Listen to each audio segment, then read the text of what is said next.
भाई बहनों जरा समझो। तो कहेगी मालूम मैं देवताओं के साथ युद्ध कर सकता हूँ, वो क्या चाहिए? तू मेरी प्राण से भी प्रिय है, तेरे लिए मैं तेरा बढ़िया समाचार लेकर के आया हूँ। प्रिया प्राण सुख सर्वस्व मोरी, परिजन प्रजा सर्वस्व तो।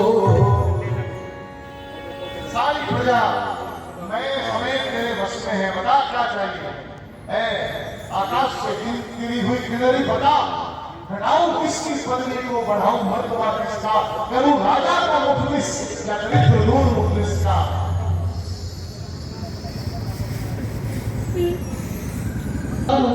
भूषण सजगी मनोहर गाता। हंस करके मांगो क्या चाहिए, ये रो करके नहीं। सुंदर गहने पहनो, सुंदर समय है, मांगो क्या चाहिए? कि कई बोले बांगना सब बाद में होगा, पहले हम पर अविश्वास, तुम्हें हम पर विश्वास नहीं रहा, तुम हमें राम की सौगंध खिलाना चाहती हो, इसका अर्थ है कि हम पर विश्वास नहीं है तुम्हें। सच तो यह है राजा जी के पुरुषों का विश्वास नहीं, मुझे पुरुषों का विश्वास नहीं है। जहां पड़ता है घटना, वो भी दशरथ जी कह रहे हैं, ये राधे श्याम रामायण की 48 सुना रहा है। दशरथ जी ने जब कैकई से कहा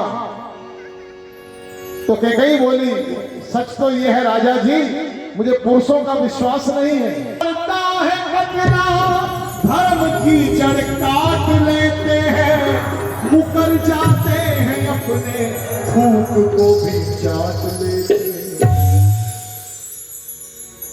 दशरथ जी ने कहा, धर्म की बात कर रही हो, ये हमें तुम एकदम सरेआम चैलेंज कर रही हो कि हम धर्म निर्वाह नहीं करते।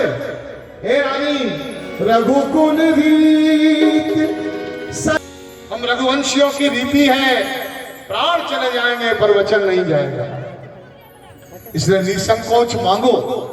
क्या मांगती हो? कैकई ने कहा, महाराज जब आप इतनी बड़ी बड़ी बातें कर रहे हो कि प्राण चले जाएं पर वचन नहीं जाएगा, तो फिर राम की सौगंध क्यों मांग लोगी?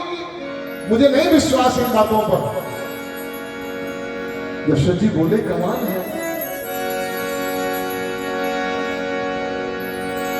स्त्री की जिद के सामने, स्त्री की हट के सामने दशरथ झुक गए। जीवन में पहली बार राम की सौगंध खाई है। आन पहली मर्तबा है, आन पहली मर्तबा आहू तेरे सामने मैं सौगंध राम। रानी, तेरे सामने जीवन में पहली बार मैं राम की सौगंध खा के कहता हूं, जो तू कहेगी वही मैं करूंगा। और सुन, तू पूछ तो ले मैं क्या समाचार लाया हूं। कैकई ने गहने पहने तैयार हुई। हाँ महाराज, बताओ क्या समाचार लाएगा? आपने राम की सौगंध खाई है, मैं वरदान बाद में मांगूंगी, पहले ये बताओ आप क्या समाचार लाएगा। राम ही देव काली जुबराज, सजहि सुलोचन मंगल साजु। एक कई रोज पूछती थी ना, राम को युवराज पद कब दोगे, कब दोगे, कब दोगे? ले भामनी भयउ तोर मन, तेरे मन की इच्छा पूरी कर दी है। कल मैं राम को राजाभिषेक दे रहा हूं, युवराज पद दे रहा हूं। अब सुनते ही आग लगी, क्योंकि कैकई अब वो कैकई नहीं है, अब कैकई मंथरा की छाया में आ चुकी है महाराज। लेकिन ऊपर से उस पीड़ा को छुपा करके बोली, महाराज मांग मांग पे कहूं पिय, कबहू न देहू न लेहू। रोज कहते हो मांगो मांगो, आज भी कह रहे हो जो मर्जी मांग ले। कभी कुछ दिया लिया है क्या? कभी कुछ याद है मेरे को कुछ दिया? देवासुर संग्राम में मेरे 2 वरदान आज तक पड़े हैं, वो मैंने मांगे। 2 ही वरदान, भूपसम साथी, आज तक मेरी अमानत दी है आपने।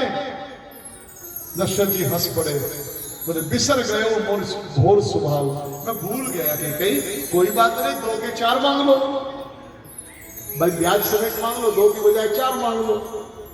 कई बोली मेरे को 2 ही दे दो तो बहुत है, 2 बार मांग लो। बोले देखो फिर मैं आपसे फिर कह रही हूं, आपने राम की सौगंध खाई है, अब मैं अभिष्ट मांग रही हूं, अपना वर मांग रही हूं, फिर ये ना कहना कि महाराज ये अच्छा है बुरा है, मैं नहीं दे पाऊंगा।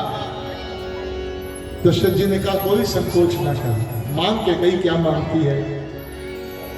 सुना हूं प्राण प्रिय भावत जी का, देहु एक बर धरतहि टीका। तो सुनो महाराज, आपने राम की सौगंध खाई है, इसलिए फिर नहीं सकते। मेरा पहला वरदान है, ये राम जो राजा होते हैं ये राजा नहीं हो।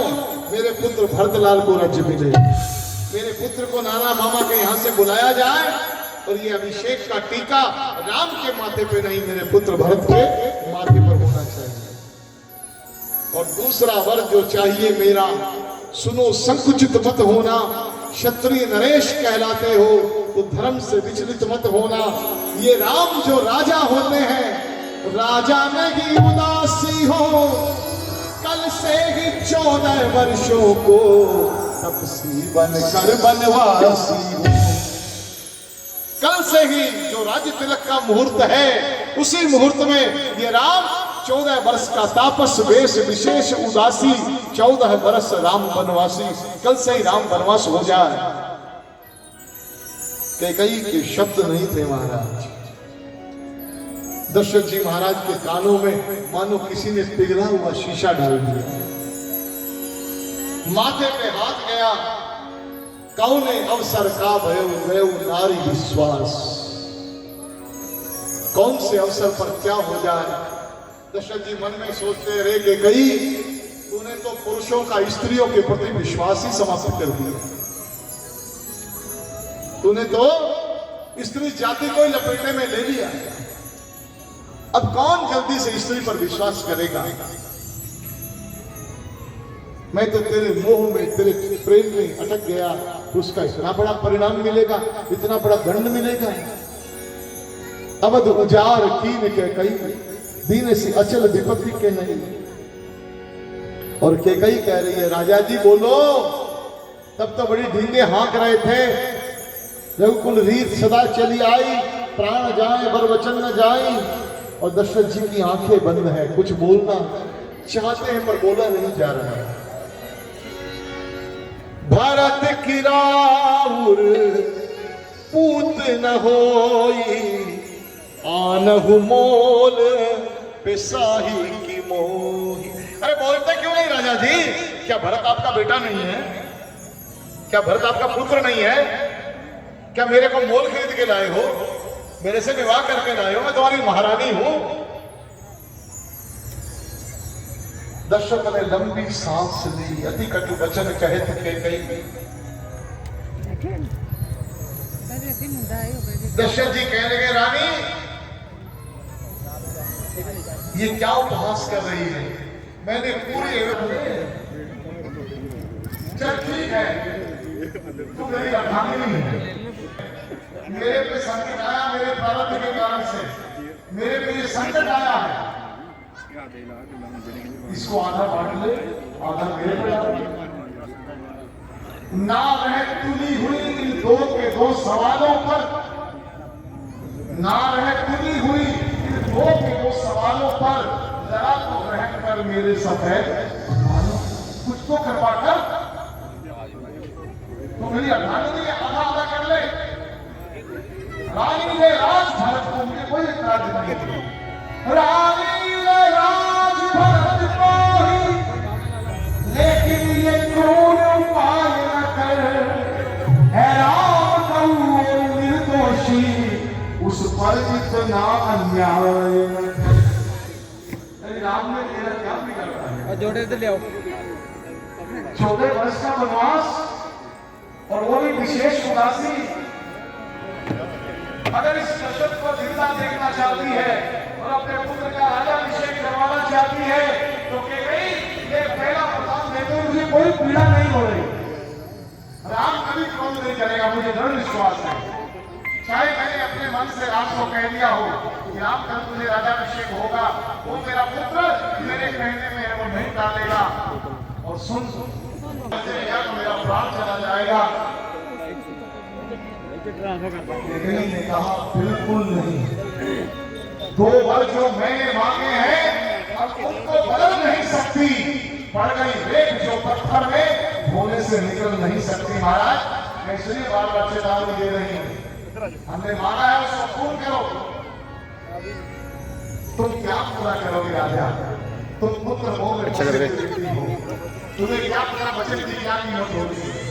सत्यवादी था हरिश्चंद्र, तुम्हारे खानदान में हरिश्चंद्र था सत्यवादी।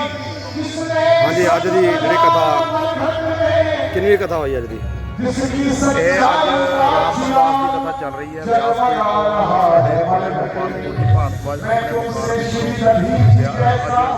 ਰਾਮਚੰਦਰ ਜੀ ਨੇ ਜੋ ਵਨਵਾਸ ਕੀਤਾ ਉਹਦੀ ਕਥਾ ਦਾ ਆਨੰਦ ਦੇ ਰਹੇ ਨੇ।